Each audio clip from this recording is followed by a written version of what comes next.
പ്രിയ സുഹൃത്തുക്കളെ, ഞാൻ ബദറുദ്ദീൻ പഴന്തോട്ടം. ഇന്ന് വന്നിരിക്കുന്നത് നമ്മളൊക്കെ ചെറുപ്പകാലത്തിൽ തിന്നും കളഞ്ഞും കുറേ ഉപയോഗിച്ചതായ ഞങ്ങളുടെ നാട്ടിൽ പറയപ്പെടുന്ന ഞൊട്ടാഞ്ഞൊടിയൻ. ഞങ്ങളുടെ നാട്ടിൽ ഞൊട്ടാഞ്ഞൊടിയൻ എന്നാണ് പറയുന്നത്. പല സ്ഥലങ്ങളിലും പല പേരിലാണ് അറിയപ്പെടുന്നത്. അപ്പോൾ ഞൊട്ടാഞ്ഞൊടിയൻ അത് ഒരുപാട് ആയുർവേദ ഗുണങ്ങൾ ഉണ്ടെന്നൊക്കെ പറഞ്ഞ് കേൾക്കുന്നു. എനിക്ക് കറക്റ്റായിട്ട് അറിഞ്ഞുകൂടാ. യൂട്യൂബിലൊക്കെ ചെക്ക് ചെയ്താലൊക്കെ നമുക്കറിയാൻ പറ്റും. ഒരുപാട് ആയുർവേദ ഗുണങ്ങളുള്ള ഒരു ഫ്രൂട്ടാണ് എന്നൊക്കെ. ഇപ്പോൾ പല സ്ഥലത്തും പറയപ്പെടുന്നുണ്ട് 800, 900, 1000 രൂപയൊക്കെ വില വരുന്നുണ്ടെന്നുണ്ട്. അപ്പോൾ ഞാൻ നമ്മുടെ പറമ്പിൽ ഒരു 1-2 സ്ഥലത്ത് ഇങ്ങനെ നട്ടെന്ന് വെച്ചാൽ ഇതിൻ്റെ ഫ്രൂട്ട്സിന് പല വലിപ്പമുള്ള ഫ്രൂട്ട്സ് ഉണ്ട്. ഇപ്പോൾ എനിക്ക് ഒരെണ്ണം കിട്ടിയ നല്ല വലിപ്പമുള്ളതും അതുപോലെ ശരിക്കും ഉണ്ടാകുന്നത്. നമ്മൾ ഈ ഫ്രൂട്ട്സ് നല്ല രീതിയിൽ നനച്ച് കൃത്യമായി ചെയ്തു കൊടുത്താൽ, വളം അങ്ങനെ കാര്യമായിട്ടൊന്നും വേണമെന്നില്ല, പക്ഷേ നല്ല രീതിയിൽ ചെയ്തു കൊടുത്താൽ ശരിക്കും ഉണ്ടാവും. ഇത് എൻ്റെ ഒരു ചെറിയൊരു മരമാണ്. ഒരു ഒറ്റ മരമാണ് ഈ ഞൊട്ടാഞ്ഞൊടിയൻ.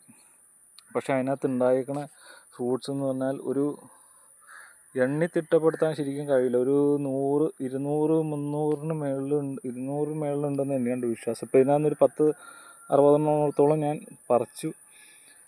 ഇപ്പോൾ ഇത് കണ്ടോ, ശരിക്കും അത് ആ ഒരു മരത്തിൽ താങ്ങാൻ പറ്റാത്ത രീതിയിൽ ഉണ്ടായി കിടക്കുകയാണ്. നല്ല വലിപ്പമുണ്ട് ഫ്രൂട്ടിന്. ഇത് കണ്ടോ, ശരിക്കും കാണാൻ പറ്റുമെന്ന് കരുതുന്നു. വെയിലുള്ളതുകൊണ്ട് എനിക്ക് കറക്റ്റായിട്ട് കാണാൻ പറ്റില്ല. വീഡിയോയിൽ പകർത്തുന്നുണ്ടാവും. ഉണ്ട് ഒരു മരത്തിൻ്റെ ഒരു കൊമ്പാണ്. ഞാൻ അത് താങ്ങാൻ പറ്റാത്തതുകൊണ്ട് ഇത് കണ്ട അതിൻ്റെ ചുവടാണിത്. അതൊരു കൊമ്പയിൽ താങ്ങി നിർത്തിയേക്കാറുണ്ട്. ശരിക്കും ഫ്രൂട്ട്സ് ഉണ്ട് അതിനകത്ത്. നല്ല വലിപ്പമുണ്ട്. ഇത് അങ്ങോട്ടും പോയിട്ടുണ്ട് കമല. ശരിക്കും ഉണ്ടായിട്ടുണ്ട്. കാരണം ആ കൊമ്പിൽ താങ്ങാൻ പറ്റാത്ത രീതിയിലാണ് ഫ്രൂട്ട് ഉണ്ടായിരിക്കുന്നത്. ശരിക്കും ആയിട്ടുമുണ്ട്. നല്ല വലിയ ഫ്രൂട്ട്സാണ് ഇതിൻ്റെ. ഇതുണ്ട്, നല്ല വലിപ്പമുള്ള ഫ്രൂട്ട്, നല്ല മധുരമുണ്ട്. പഴുത്ത് കഴിഞ്ഞാലാണ് നമുക്കത് പറിച്ച് തിന്നാൻ പറ്റും. അല്ലെങ്കിൽ ഒരു കയ്പ്പ് രസമാണ്.